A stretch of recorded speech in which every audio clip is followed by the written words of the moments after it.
First is just to understand actually how we react to issues that are not common or normal to our well-being. And in this situation, when we're talking about COVID-19, it triggers a lot of fear because, the lack of the medication to it. Always there is new discovery of how it's being spread and the challenges of government to actually manage the situation. So this will obviously trigger a lot of fear, a lot of anxiety, and can be very stressful.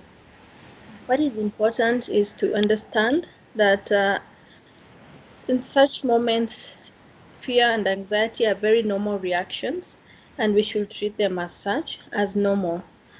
And once we are aware of that, is to be aware what happens to my system when there is fear and anxiety. So once we are good with that, it becomes very easy to manage.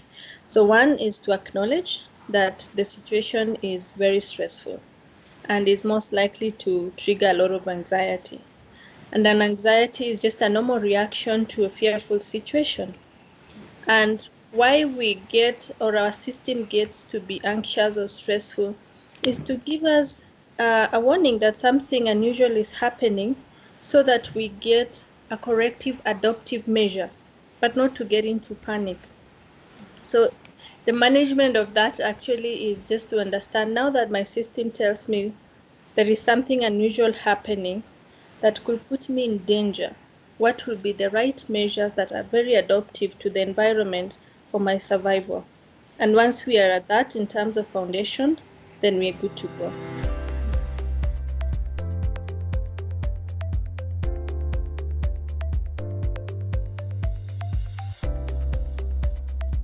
Okay, so the main thing is again to normalize the reactions that we are having because the situation is very abnormal. And having done that is for you to be part of a supportive system, starting with your mental well-being. So feelings of helplessness makes the situation worse. So what you do with helplessness? You need to empower yourself with information that is going to be helpful. So you need to do some work in understanding what does COVID-19 entail? How do I get to be infected? What are my vulnerabilities?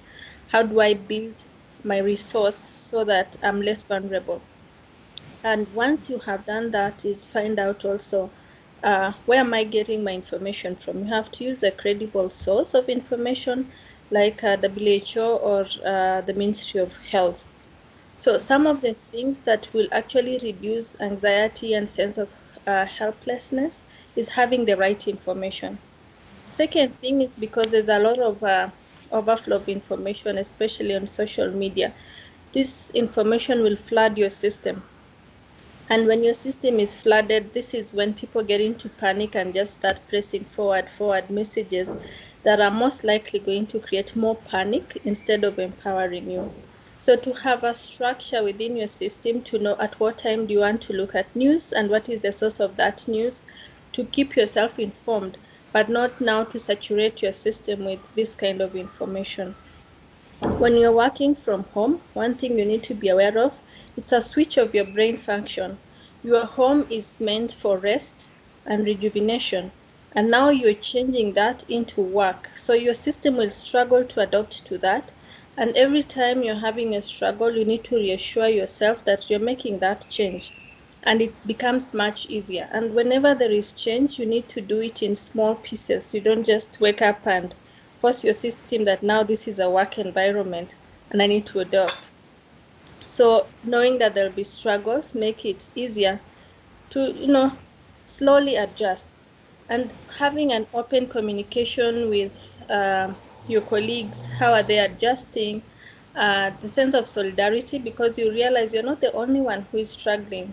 And what is working for your friend might be some idea that you can also use and say, okay, maybe I work better in the morning than afternoons and making such shifts. But the key of adjusting working from home is having a structure, knowing what works best for you. When you leave a system to be very fluid, you are more vulnerable to anxiety and so much of unknown. So when you decide, maybe I wake up at 7, I'll have my breakfast, I'll do my house activities, and then start working up to lunchtime, take a break, and work again in the afternoon. With time, your system will pick up and it becomes a routine. Once that is established, it makes it much easier to adopt. And also, just as you're adopting, why it's even more difficult is just to appreciate the fears that come with COVID-19. Am I safe? Am I vulnerable? Am I doing enough? Do I have enough food in the house? How are my children coping? I might lose my job. Do I have an income for the next month?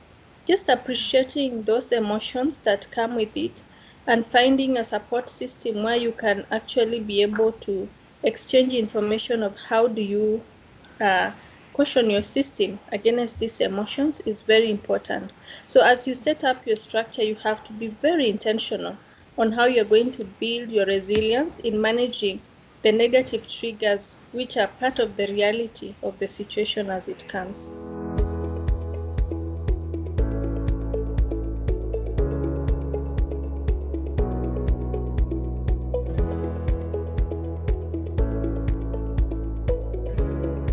Yeah, so first, stigmatization actually comes from the lack of information.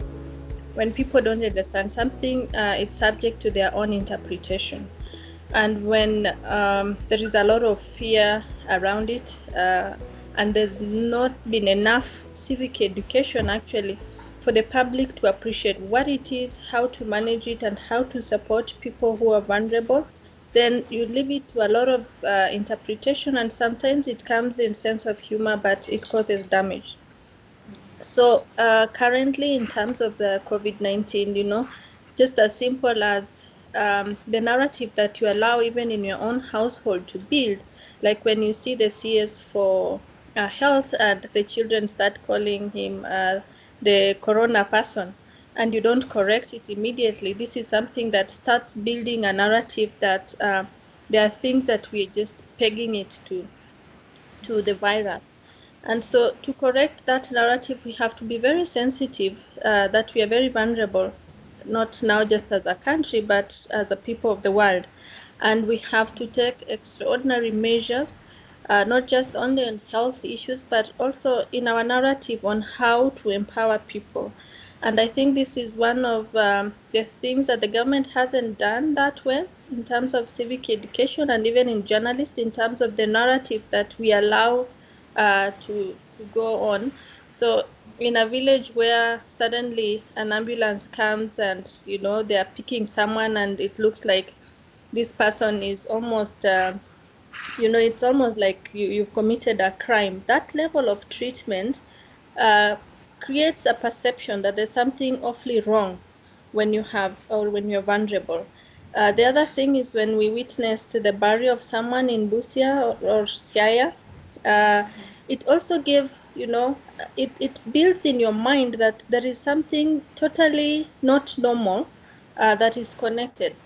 And instead of packaging it in a way that empowers people and sending information that yes, we want to be very careful on how we want to manage something like a funeral, or how we pick up someone who is vulnerable with so much respect and dignity. But when we do it in a way that disempowers people and makes people feel fearful, that's how stigma starts to build. And stigma is actually also associated to fear.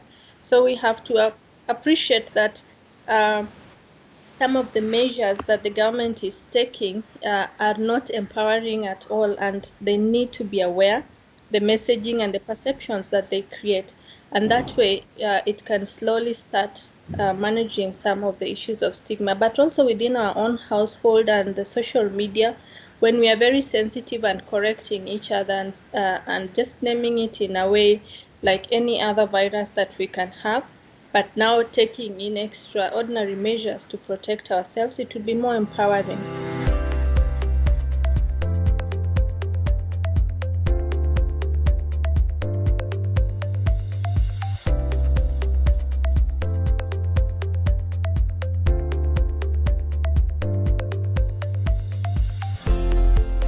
First, I have huge respect and admiration for our health workers for being frontline people in this issue of COVID-19. And the government has to also, just go out and make sure that people really see the role they are playing and appreciate that. And it's very challenging to be a health worker at this time. And so for them, it's even more intentional in terms of building resilience and communicating with the family what that looks like, what support they require, what support the Ministry of Health has to put in place to also avoid issues of burnout so that they're not out of stress, getting more vulnerable in being lax when it comes to their own protection. So on a personal level, they must have their own ways of communicating in a very strong way to their families, what it means for them being vulnerable, what support they require, what measures they have to put in place, because the reality is they can get infected, and we have seen that happening, and they can actually infect the family members. In a situation where that happens, you need to have discussed early enough in terms of support system within your family, how to be protected mentally also, because the health is quite obvious. But also the the various institutions, especially the Ministry of Health, the Doctors Association, has to come out strongly in terms of how to cushion health workers in terms of protective measures, but also to have continuous psychological debriefs, because this is everyday fear that you're being exposed to. So if you don't have a system that can actually help you to offload the fears that you're collecting every single day, it builds up and it can break them even more than the coronavirus itself. So there must be extraordinary measures to cater for the mental health of health workers at such a time.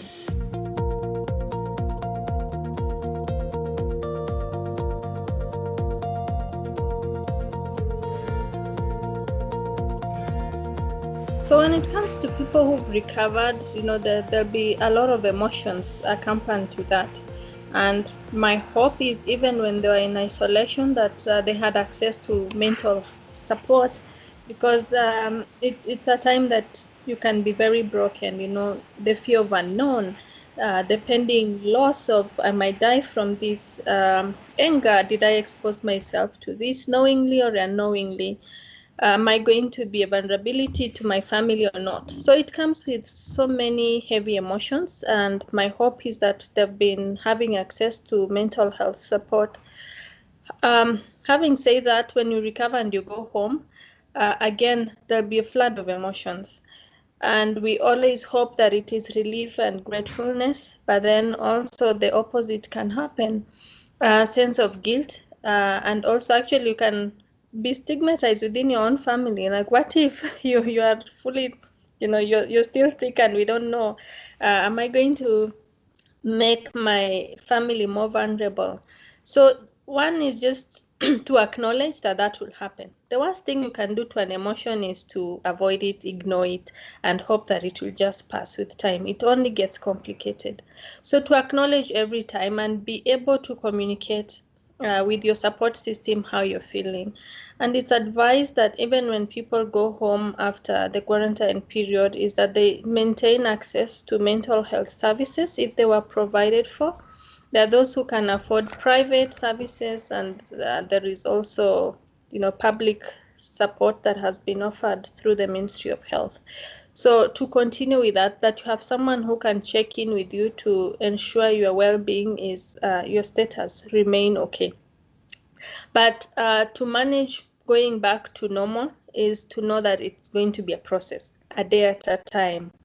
You will start with the struggles. You might have nightmares that, oh my God, you still dream that you are still in quarantine or your tests are positive. Just to acknowledge and know that this is just a normal reaction to the fear of what you have gone through. And once you start normalizing that, you have to be aware that now I have to put extra measures to remain healthy.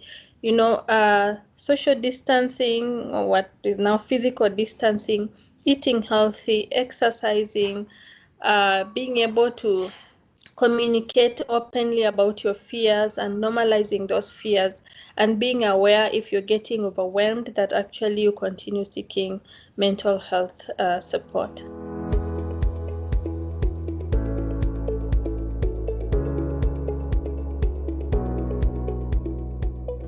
One thing to know is that you're not in this alone, and we're not in this alone even as a country. We are in this as the world. So, and seriously, no one knows. So sometimes it's just good to know that I can't expect so much. I can't know how next month will look like, if there'll be a lockdown or not, and just to be able to say appreciate today, that today my effort is to be healthy and to enjoy today and hope for the best and do my part, that I'm not making myself vulnerable and I'm not making others vulnerable also, because that is the reality that we for sure don't know.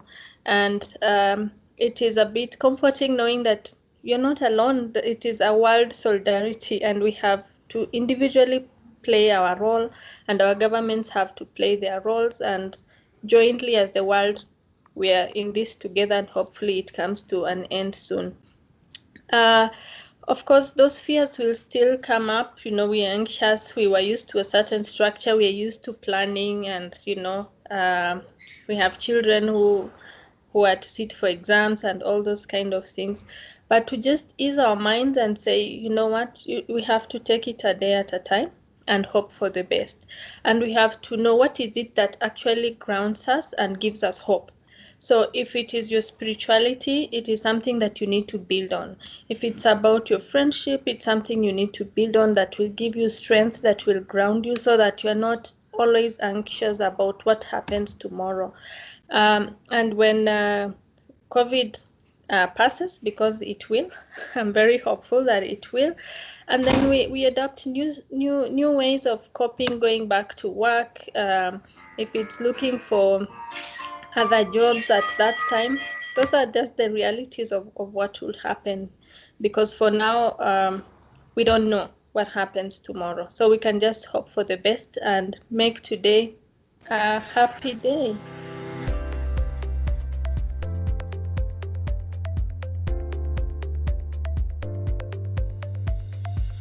So the place to start from is actually on the WHO website, which has a well-being page, and it has 5 questions. So this is like an individual assessment that you can carry out to find out your mental status. So it's only 5 questions to help you make your personal assessment, because people sometimes ask, how do I know that I need that support? So you can start from there, and you'll be able to have your own personal diagnosis of, is this something I can manage on my own, or do I need extra support? So from there, when you need extra support, I know that Red Cross has been providing psychosocial support. So, and they've partnered up with the government. And those who require private, like counseling support, I can offer an email address where people can actually write to, and then virtual sessions are organized.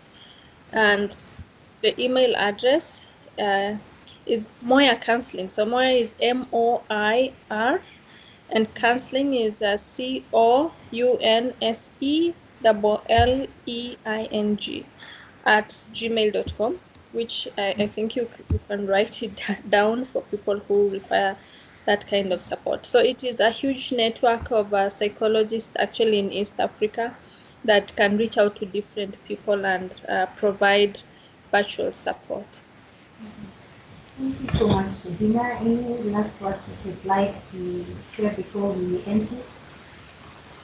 Yeah, I just want to say that given that these are extraordinary days, your well being has also to take extraordinary measures. So, building resilience has to be very intentional at this time. It cannot be something that we just do it ad hoc anymore, that, we enjoy our social network. But now you have to be very intentional on how you manage your well being, whether it is eating right, whether it's exercising, whether it's making sure you get quality sleep, minimizing conflict. We have to be intentional, and together we'll overcome.